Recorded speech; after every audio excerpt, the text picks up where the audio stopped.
श्री श्री दामोदर अष्टकम जाओ।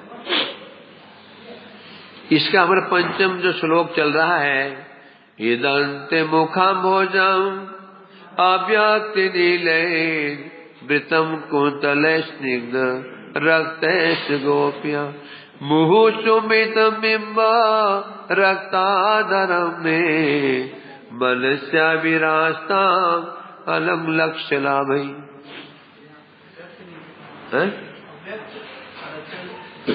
अव्यक्त नहीं बता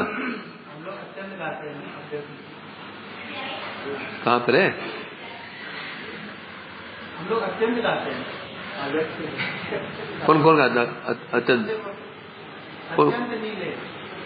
कौन गाता है? कौन गाता है? मैं तो नहीं गाता।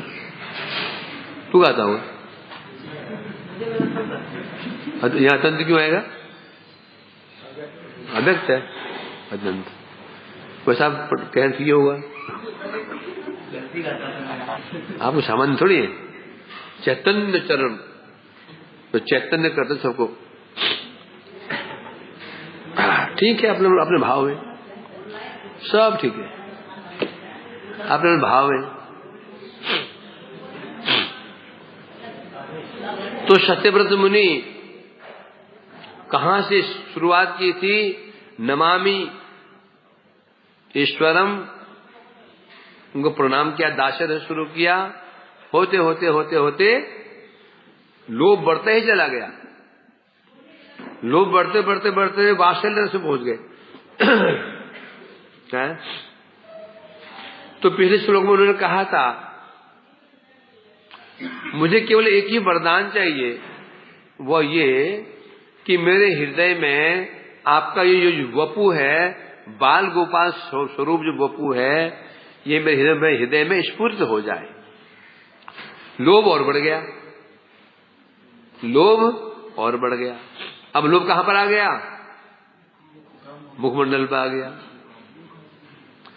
कृष्ण ने पूछा, भाई बस सोच लो एक बार, तुमने ये कहा है, ये जो आपके बाल गोपाल स्वरूप है, जो बधा हुआ है और जो नेत्र विशंकित हैं, चंचल हो रहे हैं, भय से कांप रहे हैं, आंखें अश्रु प्रवाहित हो रहे हैं, ये स्वरूप तुम देखना चाहते हो? और कुछ विशेष बात? तो क्या बोले? सोचा बहुत है। सोचने के बाद बोले, हाँ अभी एंड नहीं आया, अब पूर्ण विराम नहीं लगा। अब प्रभु से यदि आप कृपा कर ही रहे हैं,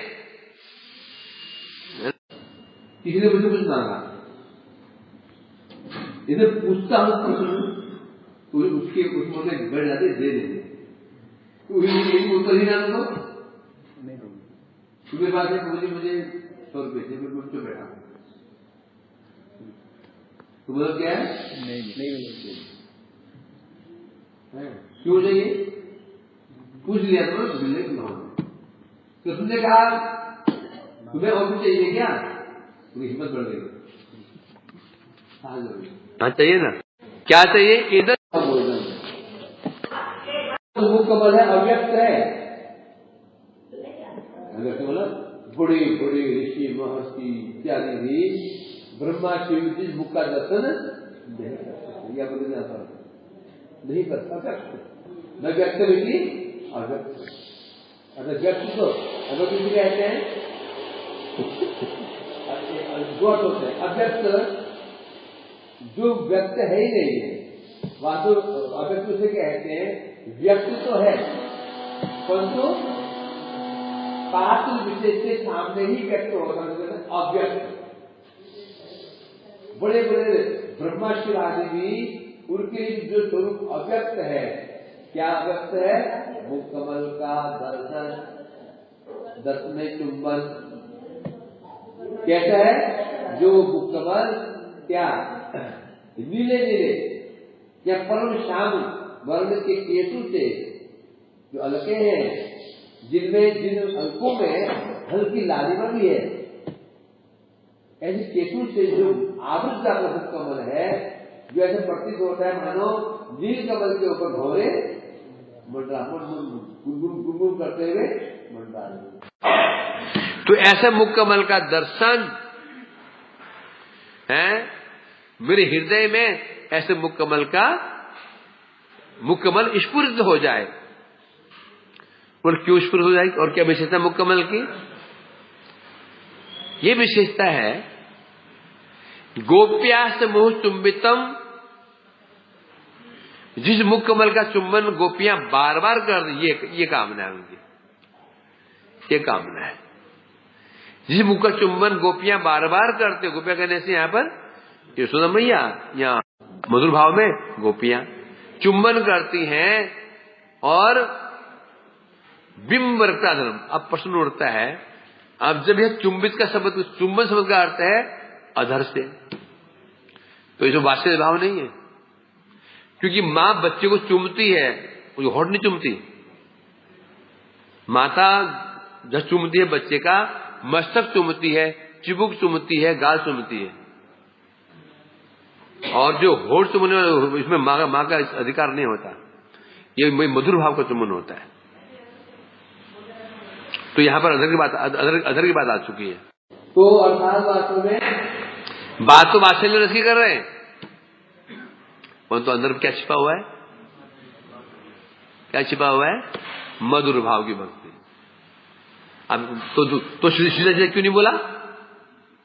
सीधे बोल देते, थोड़ा अभी संकोच तो है ही ना, अभी संकोच है, बोलूं ना बोलूं, बोलूं ना बोलूं, बोलूं ना बोलूं, तो छिपा के बोल दिया, छिपा के बोल दिया। क्योंकि यदि नहीं तो ये बिंब रक्त अधर का उपयोग होता ही नहीं। तो इसलिए बता रहे हैं यहां पर गोपियां राधिका मैया यशोदा जिस मुख का बार बार चुंबन करती हैं, वह मुख कमल मेरे हृदय मनसी आविरा मेरे हृदय में आविर्भूत हो जाए। अलम लक्ष्य लाभ है। अलम मन होता है बस बस बस, अलम मने आवश्यकता नहीं, बस लक्ष्य लाभ है। लाखों लाखों लाखों लाखों वरदानों की मुझे कोई आवश्यकता अलम बस और नहीं चाहिए। बस मैंने और नहीं चाहिए, एक ही चीज चाहिए। तो कल हुआ था ये, तो हम टीका पढ़ रहे थे इस प्रकार से। टीका हो चुकी है ना, टीका हो चुकी थी, हम पढ़ रहे थे अब दिग्दर्शनी वृत्ति। सत्यव्रत मुनि की भावना से अवगत कृष्ण समझ गए, सत्यव्रत मुनि की भावना क्या है। ये केवल प्रणाम, ये केवल मुझे ईश्वर मान के प्रणाम नहीं कर रहे हैं। क्यों दासी भाव का, क्यों दासी, ये कोई दासी भाव में इनकी, दासी भाव की इनकी इच्छा नहीं है कि दासी भाव में संतुष्ट होंगे नहीं है। कि दासी भाव जो होता है उसके लक्षण अलग होते हैं, है ना। तो इसलिए कह रहे हैं यहां पर, तो इसलिए भगवान प्रसन्न हो गए, बोले हे मुनि सत्यव्रत मैं प्रसन्न हूं, वरम ब्रूहि वरम ब्रूहि। प्रसन्न क्यों हुए? क्योंकि तुम बड़े चतुर निकले। मुझे बस में करने का एक ही उपाय है, मेरे साथ साथ मेरे भक्तों की महिमा गान की जाए। मेरी की जाए ना की जाए, मेरे भक्तों महिमा गान की जाए। उस पर भी मेरे सबसे अधिक प्रिय ब्रजवासी हैं। यदि कोई उनका आश्रय ग्रहण कर लेता है। शिव जी ने पूछा, तो आवाज बढ़ाओ, इसकी आवाज तो कम है, आवाज बढ़ा दो। है कोई महावीर? हे प्रभु, आदि पुराण में वर्णन आया, हे कृष्ण प्रभु आपको वशीभूत करने का उपाय क्या है? आपको वशीभूत करने का सबसे सटीक उपाय, अचूक अमोघ उपाय क्या है? तब कृष्ण कह रहे हैं, सर्वधर्मान परित्यज्य मत प्रियाम शरणम गच्छ, आशित मत प्रियांग पार रुद्र वशी कर तुमामर्हसि। हे रुद्र, हे शिव जी, तुम जानना चाहते हो मुझे वशीभूत कैसे कर सकते हैं? सर्वधर्मान परित्यज्य प्रियाम शरणम गच्छ, सब धर्मों को छोड़ के जो मेरी प्रिया, कौन प्रिय है? श्रीमती राधिका जी के शरण में चले जाओ। आश्रित माम प्रियाम, यदि कोई मेरी प्रिया राधिका जी का आश्रय ग्रहण कर लेता है, वशी कर तुम माम अर्हसि, मुझे वशीभूत करने में वही समर्थ है।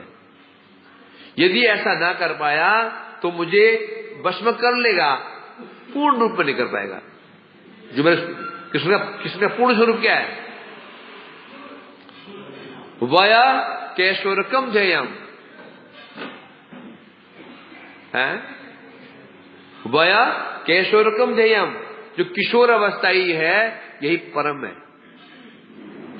श्याम में परमम रूपम पुरी मधुपुरी वरा, वया कैशोरकम ध्ययम आद्य परो रस। तो इसे बताया वया कैशोरकम ध्ययम, तो किशोर अवस्था, तीन अवस्था कृष्ण की है, बाल्यावस्था, पौगंड अवस्था, वास्तव में किशोर अवस्था ही उनका अपना स्वरूप है। बाल्य अवस्था, पौगंड अवस्था उनकी दो धर्म है। जो नित्य में स्वरूप है, और स्वरूप क्या है? किशोर स्वरूप है। तो ये तो कृष्ण की पूर्ण प्राप्ति हम कब मानेंगे? कब मानेंगे पूर्ण प्राप्ति, स्वरूप प्राप्ति? किशोर अवस्था, किशोर कृष्ण को जब प्राप्त कर लेते हैं तो समझो पूर्ण प्राप्ति हो गई। और किशोर अवस्था प्राप्त करने के लिए क्या चाहिए? भी किसका अनुगत्य करना होगा? किशोर कृष्ण का। किशोर कृष्ण का परिकर कौन है? माता पिता नहीं है, सखा नहीं है। माता पिता का अनुगत्य करके किशोर कृष्ण की प्राप्ति संभव नहीं है। सखाओं का आश्रय ग्रहण करेंगे, किशोर कृष्ण की प्राप्ति संभव नहीं है। केवल और केवल गोपियों का अनुगत्य। कल किसी ने मुझे पूछा कोई लोग ऐसे हैं, गोपाल हैं, कृष्ण छोटे बाल गोपाल हैं, और बाल गोपाल ही राधिका जी हैं। बाल कृष्ण और बालिका राधिका दोनों की पूजा करेंगे क्या? क्या युगल पूजा होगी नहीं होगी? किसी ने सोचा, देखा बाल गोपाल जी हैं, बोले छोटे छोटे राधिका जी, बालिका राधिका, बच्चे राधिका, दोनों पूजा कर रहे हैं, और सोच रहे हैं हम युगल पूजा कर रहे हैं। नहीं, युगल शब्द का उपयोग होता है किशोर किशोरी के लिए। बालक में ये युगल नहीं बनते हैं। जोड़ियां कब बनती हैं? जोड़ियां किशोरी से बनती है। उससे पहले, क्योंकि उसको पहले न लड़कियों को पता होता है न लड़कियों को पता होता है। खेलते हैं साथ में, साथ में खेलते ही हैं, कोई भावना नहीं होती उसमें। तो ये नहीं होगा। बाल किशोर कृष्ण तो हो सकते हैं। अब दूसरा राधिका जो बालिका बना लोगे और फिर क्या मान रहे हो? वो नहीं चलेगा। ऐसी उपासना है, मन गणत उपासना है। बालिका को राधा की उपासना है नहीं। करते हैं अपनी तरफ बालिका तरफ और सजा लिया। उपासना ये कार्तिक उपासना है। जो सिद्ध हो गए यहाँ पर सत्यव्रत भगवान समझ गए हैं। सत्यव्रत मुनि की जो इच्छा है ये दास्य भाव की नहीं है, ये वास्तविक भाव हो चुके हैं। इसमें आगे भी और बढ़ेंगे। तो क्या बोलते हैं तो बता रहे यहाँ पर? तो उन्होंने कहा था इदम से हल्का नाम क्या बना था? वरम सर्व मोक्षण नमोस्य मधुवा इधर से वपु का पहले इधर से वपु, इधर से वपु, इधर से मुखापुर।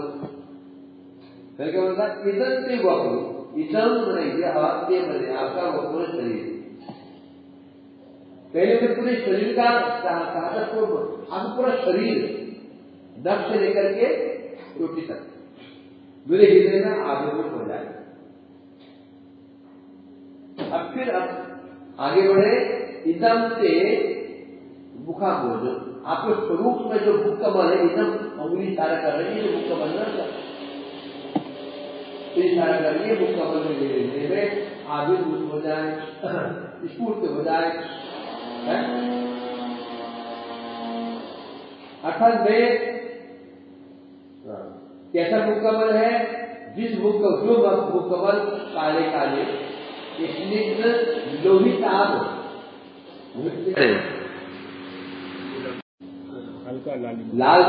लाल लोहित कहते हैं। जो केस कैसे हैं कृष्ण के? स्निग्ध काले काले केस हैं, मतलब काले नहीं, उनमें क्यों काले काले नहीं होते हैं? कुछ श्याम वर्ण के केस होते हैं, एक काले होते हैं, एक श्याम होता है। जगत में श्याम वर्ण है ही नहीं, काला वर्ण है, इसलिए इसका वर्णन नहीं होता। जो जगत में रंग कितने हैं? वास्तव मूल रंग कितने हैं? 7 रंग हैं। बाकी रंग फिर आप मिला जुला के बनाए जाते हैं। मूल रंग 7 ही है ना, 7 रंग, शतरंगी है ना। तो इसलिए कह रहे हैं कृष्ण के केस कैसे हैं? घुंघराले केस हैं और काले काले केस हैं। और केस कैसे हैं? स्निग्ध, अति स्निग्ध मुलायम केस। और लोहिताभ, उन केसों के ऊपर लोहिताभ हल्की हल्की लालिमा है। कभी इसको अनुभव कर सकते हो? कोई व्यक्ति काले केस उसके हैं, अब सूर्य उदय हो रहा है, उसको खड़ा कर दो सूर्य की तरफ, अभी जस्ट सूर्य बिल्कुल अभी थोड़ा सा प्रकाशित हुए हैं, उस समय सूर्य की किरणें कैसे होती हैं? लाल लाल हल्की सी लालिमा होती है। तो केस का सौंदर्य बताया गया। यदि को सुन लेंगे ना इसको ब्यूटी पार्लर वाले, ऐसे शुरू कर देंगे, वो ऐसे शुरू कर देंगे अभी वो, है? तो ऐसे और केस कैसे हैं? कुटिल केस हैं। कुटिल मैंने घुंघराले केस है, और उनके द्वारा मुख आवृत हुआ, मुख आवृत प्रकाश होता है, केस आगे कर दिए भूतनी की तरह, बस चेहरा दिख नहीं रहा है, भूत है, भूत है ना, भूत पर ना, केस से नहीं, कृष्ण मुख केस से आवृत नहीं है, केस से आवृत नहीं है, केस तो बने उनके, उसको चूड़ा है, जो तो आवृत किससे है? जो कुछ केस बच जाते हैं ना, जिनको हम जो बांध नहीं सकते हैं, जो बांधा नहीं जा सकता। देखो यहाँ के पीछे के लंबे होंगे, ये लंबे कम होंगे ना, जब जोड़ेंगे ये केस क्या हो जाएंगे? छूट जाएंगे। और इसलिए जब केस बनाती है केस छूट जाते हैं। अब वो जब जोड़ा बंध गया और केस यहाँ से केस लटक गए, लगते ना, उसे अलकावले कहते हैं। जब हवा चलती है, केस आगे पीछे होते हैं ना, तो बड़े सुंदर लगते हैं। वो बोलते हैं ब्यूटी पार्लर को, केस आगे 2-4 केस आगे कर देना, केस आगे तो आगे लटका देना, केस 2-4-5। अब लटकवाती है, किसके स्वाभाविक लटकते हैं, और केस घुघरा कैसे है? कैसे बता रहे हैं? भ्रमर। अब केस कैसे है? घुंघराले हैं, गुच्छे से हैं। हवा चलती है या कृष्ण चलते फिरते हैं, सिर हिलाते, वो आगे पीछे होते हैं, गालों को चुंबन करते हैं, गालों को छूते हैं बार बार। तो वो यहां उपमा दे रहे हैं, जैसे भ्रमर नील कमल के ऊपर मंडराता है, भौरे कैसे आते हैं? ऐसे नहीं बैठ जाते हैं, ऐसे उड़ता हूं कभी। भौर जब उड़ता है एक फूल के ऊपर टच करता है, फिर उड़ जाता है। बहुत कम रहता है, बहुत कम से, मोस्टली ऐसे उड़ता है, ऐसे उड़ता रहता है, वो फूल छूता रहता है, और जहां उसको पसंद आ जाता है कुछ देर के लिए वहां कुछ सेकंड के लिए बैठता है। तो वो बता रहे हैं, तो ऐसे केसों से मानो केस कैसे हैं? भ्रमर के समान है। मुख कैसा है? कमल के समान है।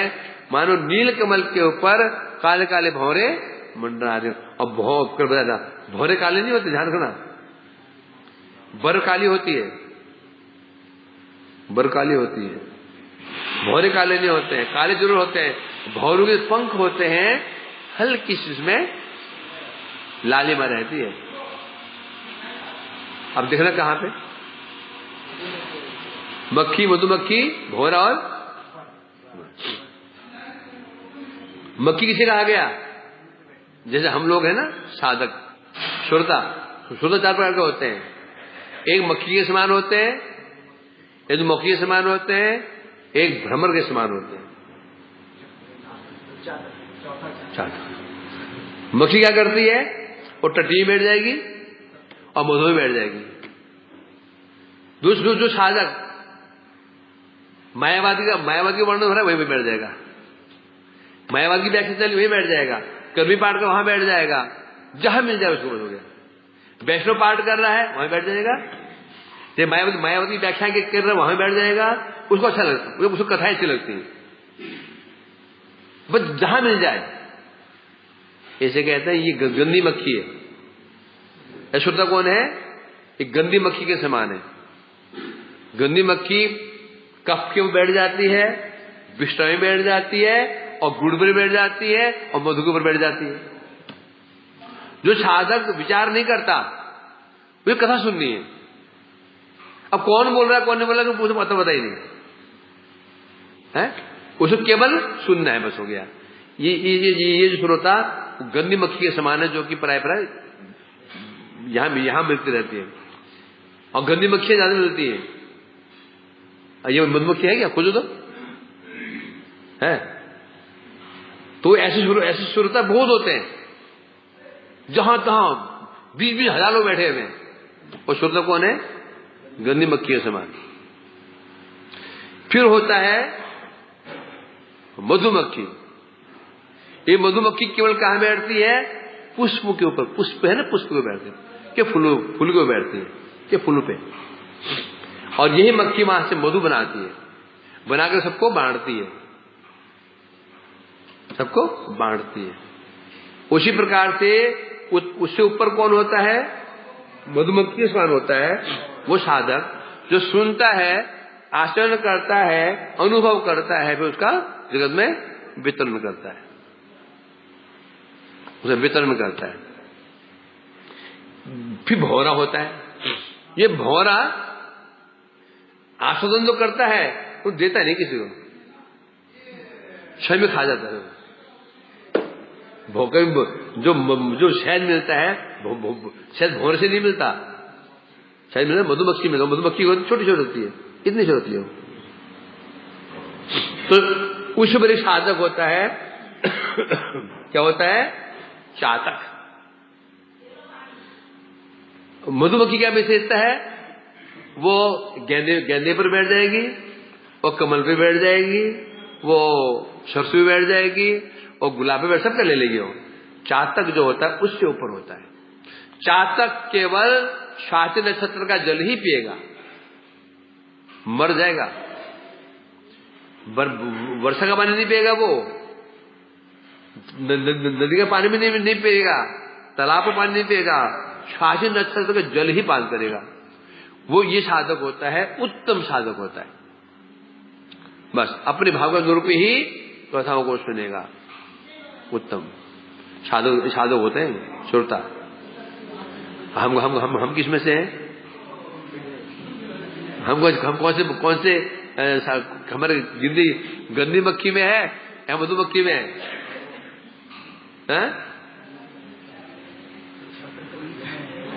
बताओ विजय, तू किस में से है? गंदी मक्खी है, मधुमक्खी है, भौरा है, चातक क्या? तू पहला वाला। हम प्राय पहले वाले ही हैं। हम प्राय हमारे है ना, हम प्राय पहले वाले में ही हैं। बस कोई कथा कर रहा है, अच्छी युक्तियां दे रहा है, अच्छी वाणी है, युक्तियां प्रमाण सा दे रहा है, अच्छी कथाएं सुना रहा है, उसमें एग्जाम्पल हमको अच्छा लगता है। कानून लगे वही सुनते रहते हैं, कानून में दिन में चलता रहता है। गुरुवर की वाणी नहीं कान में सुनते हैं, वो सुनते बोर हो जाएंगे 2 मिनट में ही। जो भी कान में लगे सुन रहा है ना, यहां घूम रहा है, निश्चित रूप में ये गंदी मक्खी है।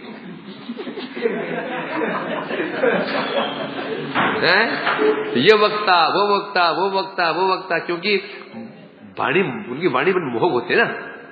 जिन कथा वक्ता होते हैं वाणी मोहक तो होती है भाई, क्योंकि उन्हें क्या करना है?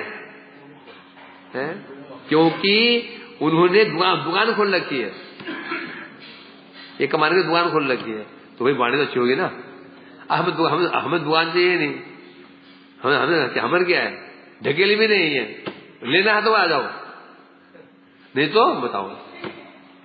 तो वो सीखते हैं, टेक्निक सीखते हैं, बोलने की टेक्निक सीखते हैं, कैसे बोलना चाहिए, तो वो गंदी मक्खी होती है। अभी मेरे जैसे साधक जो है क्या है, गंदी मक्खी, जहां मिल जाए बस वही चले जाते हैं।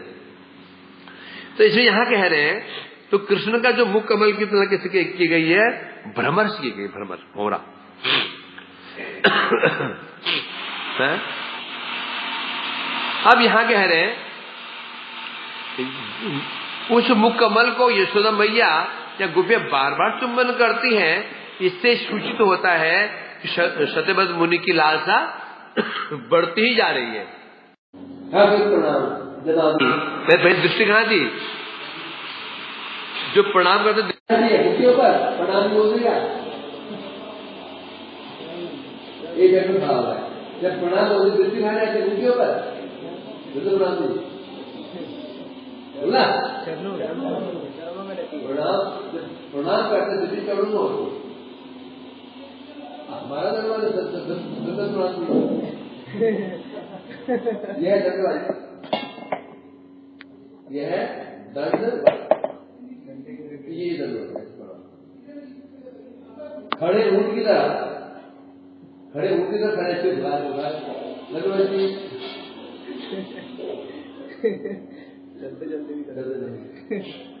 क्या बोला प्रणाम, प्रणाम नहीं, अब अगली बात मानसिक भी चल जाता है, मानसिक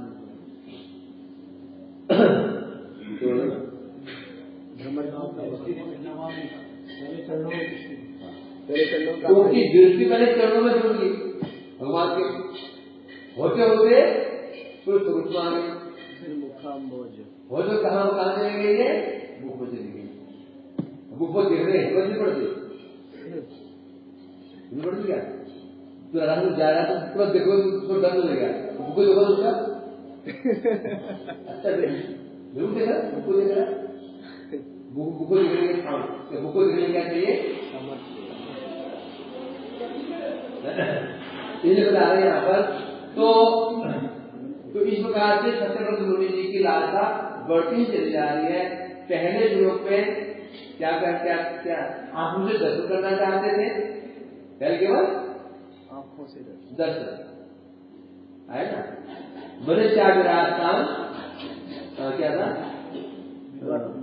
इधर से बापू नाम से गोपाल आपको बाल गोपाल स्वरूप मेरे हृदय में आविर्भूत हो जाए।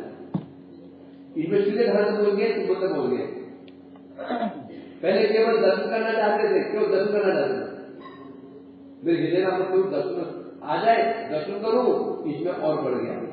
कहां बात हो चुकी है, चुंबन तक। अच्छा मुझे आप बुक को चुंबन कर देगा तो आगे बढ़ेगा।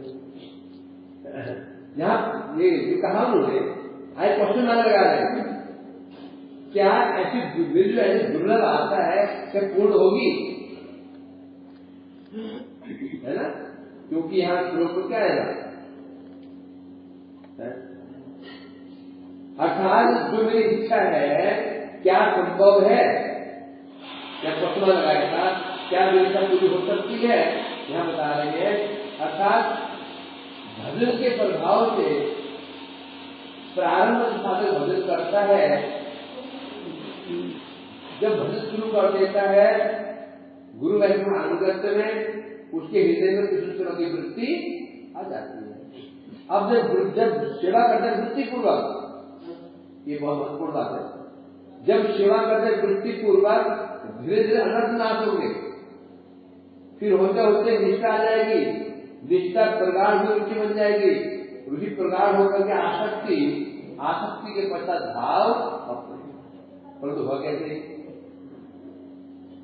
ये बहुत बड़ी बात क्या है, जब हम साधन भजन करते हैं, यदि सेवा कर रहे हैं वृत्ति हो तो सेवा वृत्ति हमारे अंदर है, जो सेवा कर रहे हैं वृत्ति के साधना कर रहे हैं, तभी अनर्थ नाश होंगे। सेवा कर रहे हैं वृत्ति नहीं, जबरदस्ती मठ में रहने को करना पड़ेगा तो डांट पड़ जाएगी, बाहर क्या करेंगे, संसार में जाएंगे, बहुत मेहनत करनी पड़ेगी और माथा मारेंगे लोग, तो टिके मर कर खाने के लिए मिल रहा है, ये भावना हो रही तो अलग दूर समझेंगे नहीं। हमारे जो सेवा चल रही है यही चल रही है। इतने दिन वर्ष में रह करके भी, इतने वर्ष वर्ष में रह करके भी, सेवा करके भी अनंत दूर क्यों नहीं हो रहे? सामान्य एक क्रोध, ईर्ष्या, ईर्ष्या क्या है? सामान्य ईर्ष्या, पता नहीं क्या है, विचित्र बात है। कुछ आगे बढ़ गया ना तो हम बड़े विचित्र हो जाते, आगे बढ़ रहा है, पता है कि नहीं? इसको जीत नहीं पाएगा। इसका मतलब सेवा तो कर रहे हैं, कथा भी सुन रहे हैं, कीर्तन भी कर रहे हैं, आरती ऑर्डर कर रहे हैं, परंतु निश्चित रूप में वृत्ति के साथ नहीं कर रहे, जबरदस्ती कर रहे हैं, मनमार भी कर रहे हैं, बचने के लिए कर रहे हैं, कुछ काम कर रहे हैं। वृत्ति के साथ, सेवा वृत्ति के साथ श्रवण करें, कीर्तन करें, स्मरण करें और सेवाएं करें, निश्चित रूप में अनर्थ निवृत्ति होगी। अनर्थ निवृत्ति के पश्चात ही निष्ठा आएगी। और सेवा कर रहे हैं परंतु सेवा चलते रहेगी वृत्ति के सामने, निष्ठा आने में, निष्ठा में वृत्ति और बढ़ जाएगी। जो और भजन करेंगे तो वो निष्ठा परिवर्तित हो जाएगी वृत्ति में, रुचि पहुंचते ही सेवा वृत्ति और बढ़ जाएगी। तो सेवा वृत्ति के सामने हम अब सेवा करेंगे, रुचि बढ़ते बढ़ते आसक्ति को कन्वर्ट हो जाएगी, वृत्ति और बढ़ गई। कहां तो आ जाएगी आसक्ति, आसक्ति हो जाएगी, आसक्ति हो जाएगी भगवान के भजन में। सारा खेल हो रहा है वृत्ति के साथ में नहीं हो रहा है। अब समझ बात आई, अब बात समझ बात आ रही है कि क्यों नहीं हो रहा है, क्यों नहीं हो रहा है। कोई रोटी बना रहा है, कोई बर्तन मांज रहा है, कोई झाड़ू पोछा लगा रहा है, कोई प्रत्यार, सब सेवा कर रहे, सभी सेवा में लगे, सभी सेवा में लगे हुए, परंतु सामान्य एक अनर्थ ही दूर नहीं हो पा रहा है।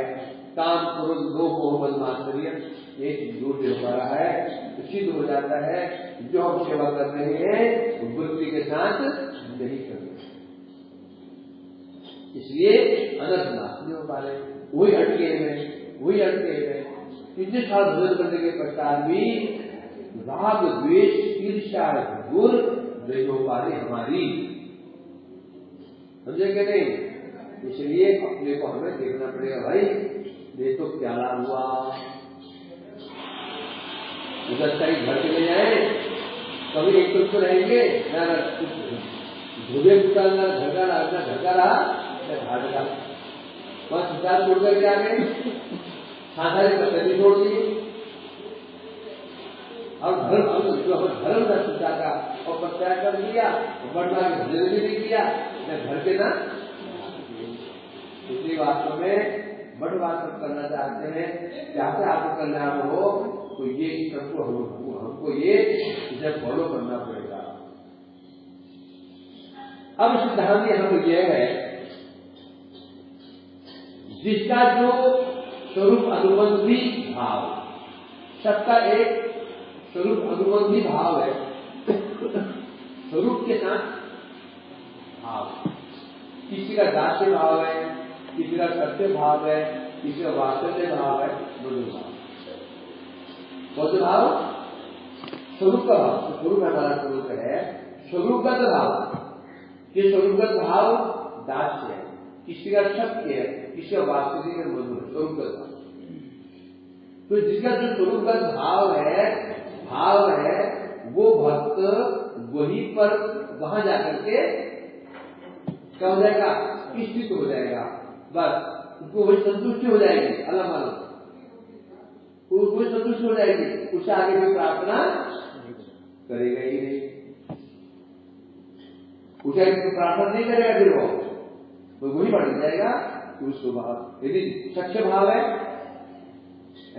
जैसे वर्णना है ना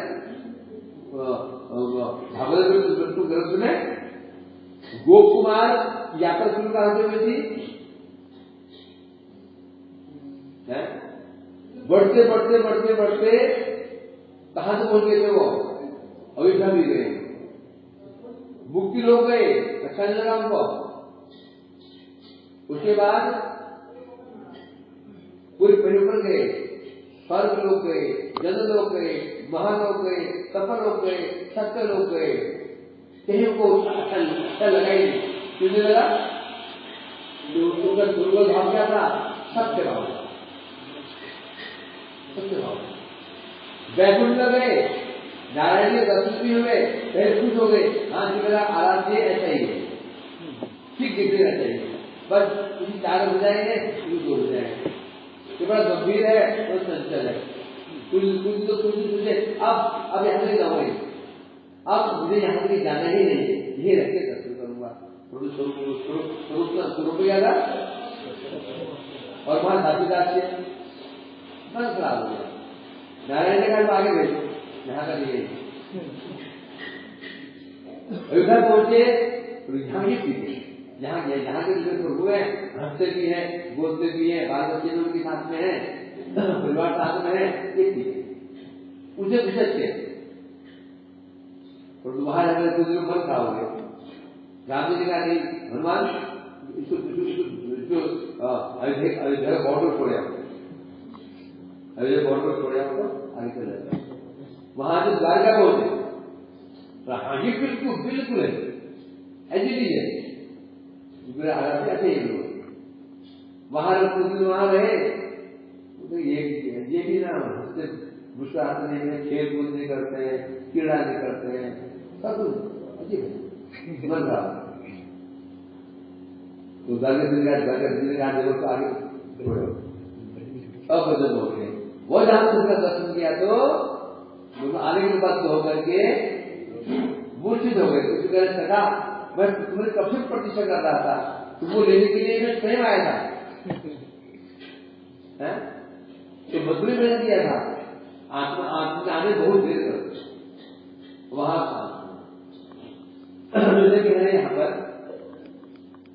तो सत्यव्रत मुनि ने प्रारंभ के दासी भाव से प्रणाम करता हूं, बढ़ते बढ़ते बढ़ते कहा पहुंच चुके, वात्सल्य और गुप्त रूप में इस श्लोक में गुहुत विष्णु विवर अर्थात इस थोड़ा सा इसमें क्या भाव आ गया, मधुर भाव का भी कुछ इसमें चिन्ह आ गया।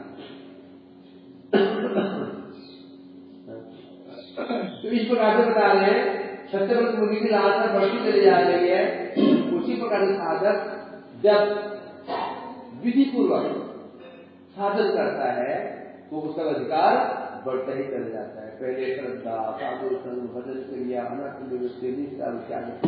बढ़ती जाएगी, कब बढ़ती जाएगी? विधि पूर्वक। जो एक बात होती है इस संसार में, हर कार्य विधि पूर्वक होता है। एक बिल्डिंग बनी ना, ये विधि पूर्वक बनी है, पहले नींव को दी गई है, नींव को दी गई है, नींव के अंदर जो शरीर आदि डाल करके इसको मजबूत बनाया गया है। फिर कर्म था कहीं शुरू नहीं करते दीवार को, दीवार कितनी शुरू हुई है, कितनी चिन्ह के बाद से छत डालना है, विधियां होती है, कहीं चिन्ह के चिन्ह शुरू कर दिया, नहीं होगा। रोटी बनाते हो ना विधि पूर्वक, विधि है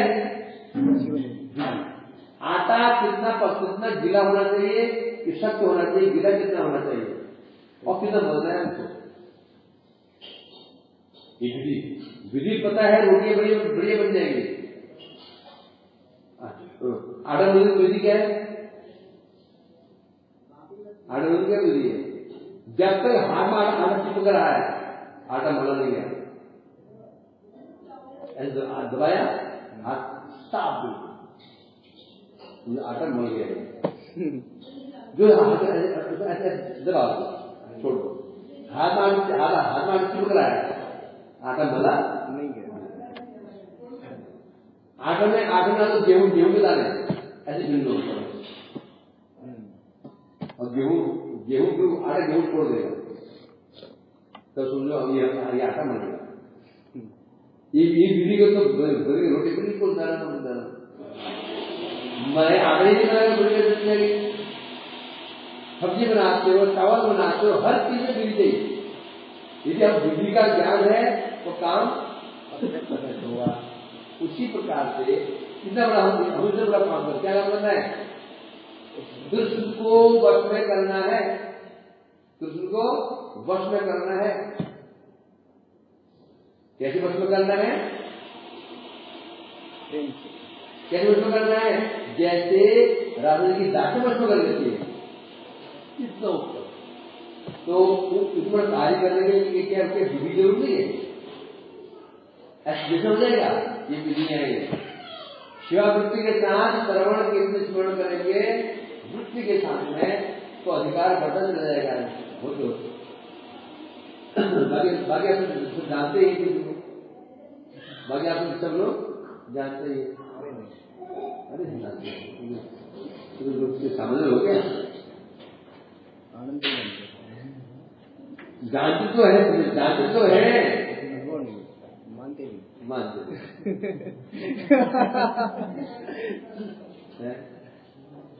समझे। बुद्धि तो है, समझ नहीं, केवल बुद्धि की बात नहीं। बुद्धि क्या करते हैं? समझेंगे तो बुद्धि तो है, समझने पावर नहीं, तो बुद्धि किसका मतलब है? क्या है कि नहीं? बुद्धि काम क्या है? बुद्धि का क्या होता है? विचार वृत्ति। बुद्धि है, विचार करने की वृत्ति ही नहीं है।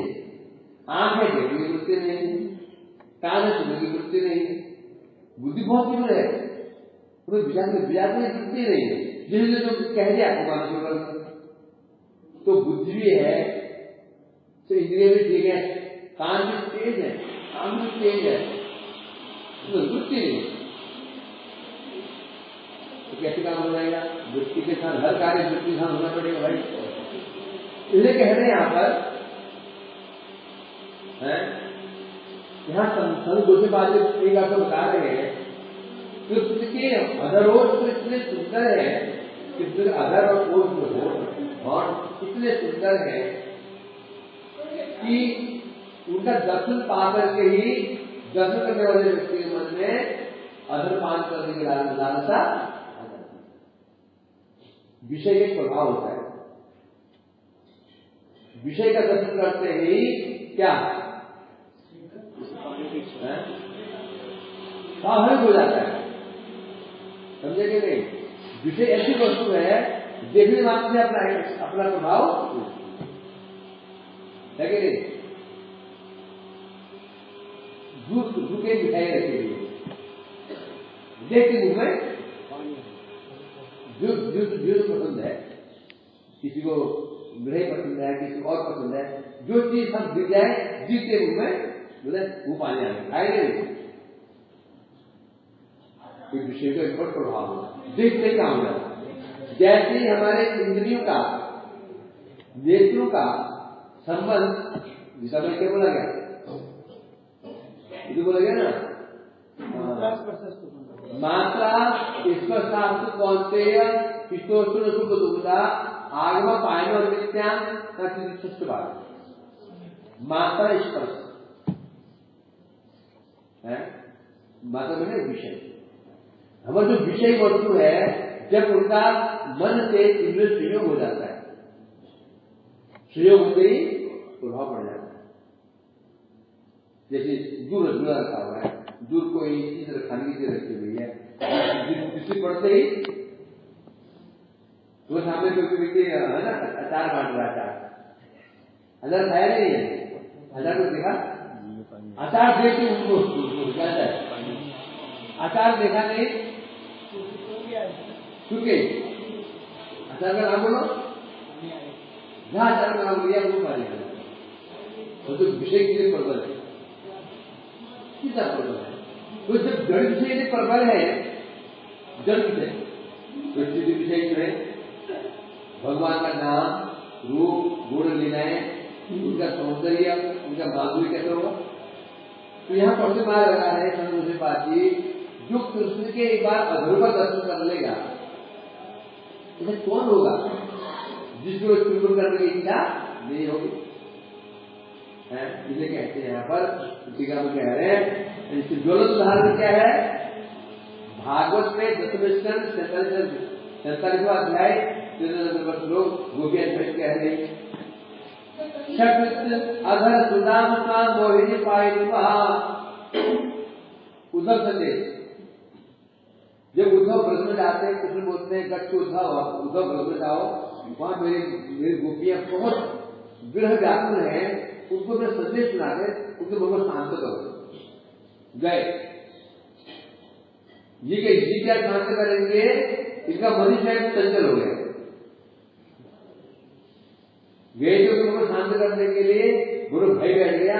जब किसी इनको छोड़ सकते हैं इनको, तो फिर मैं कहा यार रहना उचित नहीं है, कहीं भी सुनना चाहिए। तो गोपियां कह रहे हैं कृष्ण जानते हो, कृष्ण इतने चतुर हैं, उनकी किसी एक यादना शिकारी के बारे वो जानते थे कि मुझे एक दिन व्रत छोड़ना है, तो इसको कोई गोपिया के मर न जाए, तो इनको कुछ शक्ति अदर सुधाम काम मोहिनी भाई युवा कहीं हम मर न जाए, तो उन्होंने एक बार हमको आधारावित पान करा दिया। सुधा अदर के सुधा में अमृत, जो अमृतात्मा में मरता नहीं, जानबूझ करके हमें एक बार अपना अदर अमृत पान करा दिया, जिससे कि मरे भी ना और जितना ज्यादा जीवित रहे इतना जीवित रहे। क्या करता है? क्या करता है? पशु को मार कई बार नहीं मारता, हलाल करता है। एक झटका होता है, हलाल होता है, तो झटका मतलब हलाल या झटका तो कौन बनना चाहिए? हलाल झटका, वो तो झटका मतलब एक बार में छट काट दे, झटका। हलाल क्या है? जरूर काटे उसकी और धीरे धीरे हलाल करना ऐसे काट हलाल। और झटका क्या है? गर्दन। तो इतने चतुर है, इतने दोस्त है, इतना मन निर्दय है, उन्हें हमको अमृत क्यों अधर्म काम क्यों कराया? कहीं मर गई ना तो फिर मजा नहीं आएगा। ऐसे ब्राइट पढ़ूंगा ये मर भी दिखाएंगे। देखो तो इतना आदमी कहां से भी बोल देता है ना? वीडियो कह दिया ये बल्कि ये सब क्या दिखाते हैं, स्प्रे को दिखा होती है, ये झूठ बढ़ता भी नहीं है, ये बच्चा झूठ बढ़ता भी नहीं है। किसी क्या नहीं बढ़ रहा है? तो ये क्या है? हाँ, तो एक बार गुरु जी ने पूछा, गुरु जी ने हो गया तुम बोल जा बस। तुमने बोला शिष्य को जब आप गुरु को मर्जा कहते हैं तो अनिष्ट जब गुरु जो मर्जा कहते हैं ना, उसमें आयु बढ़ती है। माँ बच्चों की गाली बता रही है, उसको मर्दा भी नहीं बोलती है, तो उसके ऊपर बढ़ जाता है। प्रेम होता है। यदि ऐसा होता है सब माया जब विषय हो जाएंगे, पुत्र ही हो जाएंगे। कौन मरता भी बोलती है, ट्राई मरता नहीं बता जबरदस्त मम्मी वहां जाऊं जबरदस्त मरता जबरदस्त तो मर गया, मरता भी नहीं है। तभी तो मरा नहीं। लेखा क्या बोलते लेखा बस मरता नहीं, पूजा हो जाती है। इसलिए कह रहे हैं यहां पर, तो उन्होंने किसने क्या किया? शक्रित मैंने थोड़ा एक बार शक्रित अधर सुदाम स्वाम मोहिनी। कृष्ण की अधर सुधा कहती है मोहिनी है, अति मोहिनी अपनी अधर सुधा का एक बार पान कराया और पान करा करके चले गए, क्योंकि अब जानते हैं कि अब नहीं मरेगी, अब नहीं मरेगी। वो वास्तव में हमको तरफ देखने को उनको आनंद प्राप्त होता है। व्याध जैसे अपने शिकार को अधमरा कर देता है तो वो उसका जीवन आनंद होता है। अर्थात हमको तड़पाना हमको बड़ा अच्छा लगता है, इसे बलपूर्वक एक बार इस करके हमें आधा भी काम कराया जिससे हम दुनिया में मर न जाए, केवल छटपटाएंगे। ये गोपियां कह रही है उद्धव प्रदेश में, उद्धव कहाँ कह रही है? उद्धव क्या है? उद्धव कह कहां पर है? नंदगांव के बगल में। क्योंकि अमृत पान करने वाला व्यक्ति मरता नहीं है, इसीलिए उन्होंने अधर पान कराया कि ये मरे ना और छटपटाए। क्योंकि मैं कृष्ण के पुष्पवाण क्या हैं? नेत्र, भ्रू, हंसी, होश, उनके होंठ, उनके सब उनके क्या है? ये रूप हो गया, रस हो गया, गंध हो गया, कृष्ण का रूप, कृष्ण का स्पर्श, कृष्ण का गंध, कृष्ण का शब्द, कृष्ण का स्पर्श, उनके नेत्र, उनके होंठ, उनके ग्रीवा, उनकी उदर, चरण, सब कुछ क्या है? पुष्पवाण। अब अंतर यही है, बाण छोड़ा जाता है वो लगता है। ये बाण ऐसा है, बाण हमारा बाण जैसी दूसरी बड़ी बाण फट जाता है। जो बाण ये कैसे बाण होता है ना, एक बाण को अगर छोड़ेगा बाण, वो बाण को लगेगा।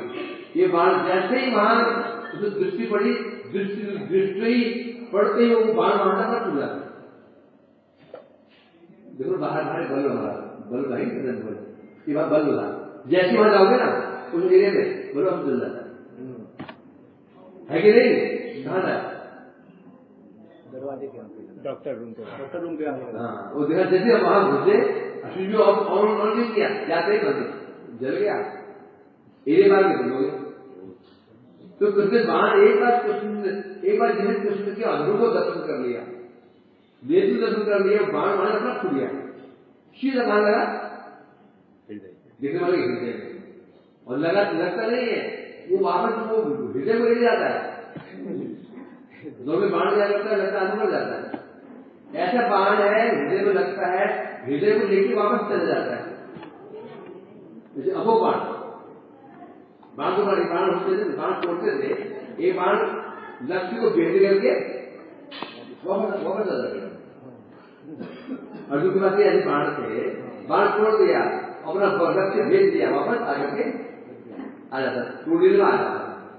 ये कृष्ण के जो अधर है, उनके अमृत है, उनके जो होंठ है, उनके हंसी ऐसे बाण है जो देखने वाले और लक्ष्य तो है, लग करके उनके हृदय को वापस आ जाते।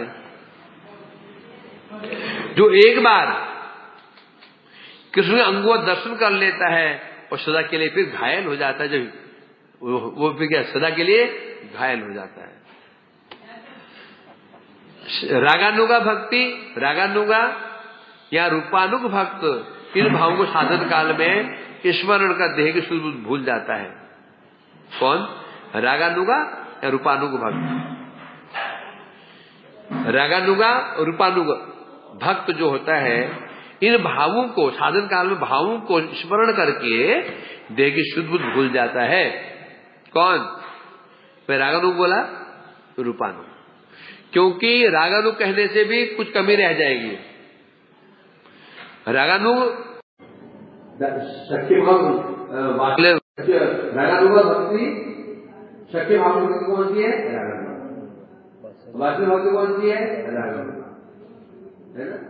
परंतु ये रूपानुग कह जाती है। फिर मधुर भक्ति भी रागानुगी है। मधुर भक्ति की स्वकीय परकीय, स्वकीय जो मधुर भाव है ये भी रागानुग है। परकीय जो है वो भी रागानुगी है। दो भाव, एक शक्ति भाव, एक बंधे भाव। शक्ति भाव जो ये भी रागानुगी है, उनमें रूप बंधन के अनुगत्य में जो भक्ति हो रहे कहते हैं रूपानुग। जो रूपानुग है, रागानुग अवश्य ही होगा। है? जो भक्त है मनुष्य अवश्य होगा। हर मनुष्य भक्त नहीं हो सकता है। जो भक्त है मनुष्य भी, मनुष्यत्व भक्तत्व का अंतर है कि नहीं? पहले मनुष्य के पहले भक्त, तो क्या होता है? पहले परिचय क्या उसका? ये मनुष्य। इसे कहते हैं रागानुगा या रूपानुग जो भक्त होते हैं, साधन के समय इनका स्मरण करते हैं और देह ज्ञेय की शुद्ध भूल जाता है। अब सोचेंगे तो हम भी ऐसे करेंगे, हम साधन कर रहे हैं। हम क्या करना चाहिए? नाम करते हुए क्या करना चाहिए हमको? किसी प्रश्न पूछा, गुरुजी कहते थे जब नाम करते हो लीलाओं का स्मरण करो। हैं? तो मैंने पूछा कि ये बात गुरुजी ने आपको अलग कमरे में बुला के बोली थी क्या? नहीं जी, वो कथा मैंने कहा टीचर क्लास लेता है उसके उपदेश अलग होते हैं, जब ट्यूशन पढ़ाता है वहां अलग होते हैं। क्लास में जो टीचिंग करता है वो, उसका लक्ष्य एक बच्चा नहीं होता, उसके लक्ष्य होता है टॉपर। एक क्लास में 4 बजे डफर है। अब टीचर जो पढ़ाएगा वो उसका लक्ष्य कौन होगा? डफर होंगे क्या? कौन होंगे? टॉपर्स। जब ट्यूशन वो जो डफर ट्यूशन पढ़ने के लिए चले गए, अब लक्ष्य क्या होगा? डफर। अब टीचिंग क्या होगी? बिल्कुल निम्न नीचे। यही हम ये समस्या मैं देख लिया, हम गड़बड़ यही करते हैं। एक गुरुजी ने कथा बोली ओपन में, सबके लिए कथा बोली जा रही थी। अब उन्होंने मधुर भाव की बातें में बोली, लीलाओं का स्मरण करो। सोचो उस सभा में एक बच्चा अभी कल ही आया है, कल ही घर से आया है, उसे अभी फौज पहुंचा हासिल करना चाहिए ये पता नहीं, क्योंकि वो घर में था ना, वो नल था, वो पुर्र वाला था, है पता ही नहीं तो फौज कौन सा हासिल करते हैं। सोचो उस सभा में वो बैठा हुआ है, गुरुजी ने कहा नाम कर लीलाओं का स्मरण करना चाहिए, अष्टका लीलाओं का स्मरण करना चाहिए, तो क्या तो ये उपदेश किसके लिए? उसके लिए क्या वो? अब वो क्या बोलेगा? गुरुजी तो यही बोल रहे थे। मान लगे बैठा आम क्या कर रहा है? लीलाओं का स्मरण कर रहा हूं। कौन बोला था? गुरुजी ने कल गुरुजी पाठ में कहा था ना। बताओ, उसको ये समझ नहीं है क्लास टीचिंग अलग होती है, ट्यूशन अलग होता है। क्लास टीचिंग में जो टीचर पढ़ाता है उसका लक्ष्य 2000 डफर नहीं होते हैं, उसका लक्ष्य कौन होता है? टॉपर्स होते हैं। उनको तो हाई बातें बोलेगा वो। जब वो ट्यूशन पढ़ने जाते हैं, ट्यूशन में अब ट्यूशन क्या होता है? वो ट्यूशन जो होती है वो पब्लिक नहीं होती है, पब्लिक में वो क्या होता है? Personal tuition personal. गुरुजी ने तुम्हें बुलाया, इसमें जरा द्वार बंद कर, अंदर बैठ। हाँ जी, क्या बेटा तू नाम करते समय ना लीलाओं स्मरण किया कर, नाम कर लीलाओं स्मरण किया कर, ऐसा बोला था क्या? नहीं बोलता। फिर तो कैसे मान लिया उपदेश ले? यही हमारी समस्या है, यही हमारी समस्या है। समझ नहीं पाते हम फिर दुर्गति जो रोगी होते हैं यहां पर होते हैं। ये इसको समझ गए तो समझ गए हैं। भक्ति विनोद ठाकुर के बाहर नहीं जाएंगे, ठाकुर भक्ति विनोद के बाहर जाएंगे क्या है वो? ठाकुर भक्ति विनोद ने बोला पहले तुम नाम का श्रवण करो, कीर्तन करो, श्रवण करो, स्मरण करो। होते होते नाम पर जो नामाक्षर है, नाम है, नाम पर भगवान जो है, जब अपने स्वरूप में आ जाएंगे, नाम पर रूप का श्रवण कीर्तन स्मरण करते करते करते हृदय गुणों की स्फूर्ति अपना हो जाएगा। नाम प्लस रूप प्लस गुणों की श्रवण कीर्तन स्मरण होते होते होते लीलाएं अपने आप हृदय में आविर्भूत हो जाएंगी, लीलाएं हृदय प्रकाशित हो जाएंगी, प्रकाशित। अब नाम प्लस रूप प्लस गुण प्लस लीला होते होते समस्त परिकर का दर्शन हो जाएगा हृदय में। अब नाम प्लस रूप गुण लीला परिकर ये विधि है। आप सीधे हम कहां पहुंच जाते हैं? लीला में। सोचो ना, इस लीला स्मरण करने के लिए हमको पहले क्या होना पड़ेगा? पहले मैंने कहा भाई मैं क्या कर रहे हो? मैं स्मरण कर रहा हूं सनातन का। दिखा हमने कभी? नहीं दिखा, नहीं उसको मैंने सुना है, वो सनातन है। जब लीला स्मरण करोगे उसमें दो पात्र हैं, एक कृष्ण जी हैं, राधा जी गोपी हैं। लीलाएं होगी ना, लीला कैसे होगी? कृष्ण जो लीला के जो विषय आचर है कृष्ण राधा और गोपी होंगी। अब जब स्मरण लीला का स्मरण करना है, अब मैं स्मरण कर रहा हूं कि क्रिकेट मैच खेला जा रहा है, तो हम आंखों में क्या आएगा? तेंदुलकर आएगा, द्रविड़ आएगा, कपिल देव आएगा, और वहां से वो रमीज वो पाकिस्तानी प्लेयर ये आएगा ना। वो मार तेंदुलकर वो भाग रहा है, वो इमरान खान भाग रहा है, ये तो होगा। आप तो स्मरण कर लीला स्मरण कर रहे हो। आप तो कृष्ण न तो कृष्ण को देखा है, न राधा जी को देखा है, न गोपी को देखा है। अब क्या स्मरण करोगे? हैं? अब पूछा गया ना, लीला का आस्वादन कौन करता है? अच्छा टाइम हो गया।